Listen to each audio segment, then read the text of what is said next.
اور اس کی عمر دراز ہو تو بھی میں یقیناً جانتا ہوں کہ انہی کا بھلا ہوگا جو خدا ترس ہیں اور اس کے حضور کانپتے ہیں، لیکن گنہگار کا بھلا کبھی نہ ہوگا اور نہ وہ اپنے دنوں کو سائے کی مانند بڑھائے گا، اس لیے کہ وہ خدا کے حضور کانپتا نہیں۔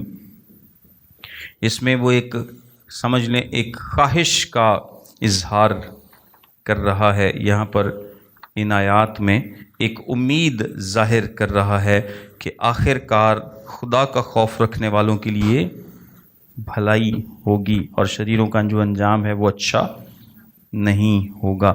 تو یہ تعلیم ہمیں بیسیکلی صبر اور ایمان رکھنے کی ترغیب دیتی ہے کہ ہر عمل کا حساب ہوگا۔ ایک بطالت ہے جو زمین پر وقوع میں آتی ہے کہ نیکوکار لوگ ہیں جن کو وہ کچھ پیش آتا ہے جو چاہیے تھا کہ بد کرداروں کو پیش آتا، اور شریر لوگ ہیں جن کو وہ کچھ ملتا ہے جو چاہیے تھا کہ نیکوکاروں کو ملتا۔ میں نے کہا یہ بھی بطلان ہے، یہ اس کے پریویس باتوں سے ملتی بات ہے۔ تب میں نے خرمی کی تعریف کی کہ کیونکہ دنیا میں انسان کے لیے کوئی چیز اس سے بہتر نہیں کہ کھائے اور پیے اور خوش رہے، کیونکہ یہ اس کی محنت کے دوران میں اس کی زندگی کے تمام ایام میں جو خدا نے اسے دنیا میں اسے بخشی اس کے ساتھ رہے گی۔ جب میں نے اپنا دل لگایا کہ حکمت سیکھوں اور اس کام کاج کو جو زمین پر کیا جاتا ہے دیکھوں، کیونکہ کوئی ایسا بھی ہے جس آنکھوں میں نہ رات کو نیند آتی ہے نہ دن کو، تب میں نے خدا کے سارے کام پر نگاہ کی اور جانا کہ انسان اس کام کو جو دنیا میں کیا جاتا ہے دریافت نہیں کر سکتا۔ اگرچہ انسان کتنی ہی محنت سے اس کی تلاش کرے پر کچھ دریافت نہ کرے گا، بلکہ ہر چند دانش مند کو گمان ہو کہ اس کو معلوم کر لے گا، پر وہ کبھی اس کو دریافت نہیں کر سکے گا۔ یہ بھی باتیں اس کی جو پریویس باتوں سے ملتی باتیں ہیں جو وہ کہتا ہے، یعنی آپ جتنی مرضی کوشش کر لیں آپ خدا کے کاموں کو دریافت نہیں کر سکتے۔ کچھ کام ہیں، کچھ باتیں ہیں جن کو انسان کچھ بھی کر لے وہ دریافت نہیں کر سکتا۔ اور اس سے جو اوپر اس نے بات کی ہے کہ اس دنیا میں رہتے ہوئے اگر آپ کے پاس خدا نے آپ کو ریسورسز دی ہیں تو آپ کے پاس یہی ہے کہ آپ کھا پی کے جو انجوائے کر سکتے ہیں کر لیں، اور یہ پہلے بھی اس نے کافی دفعہ یہ بات کی ہے۔ God bless you all.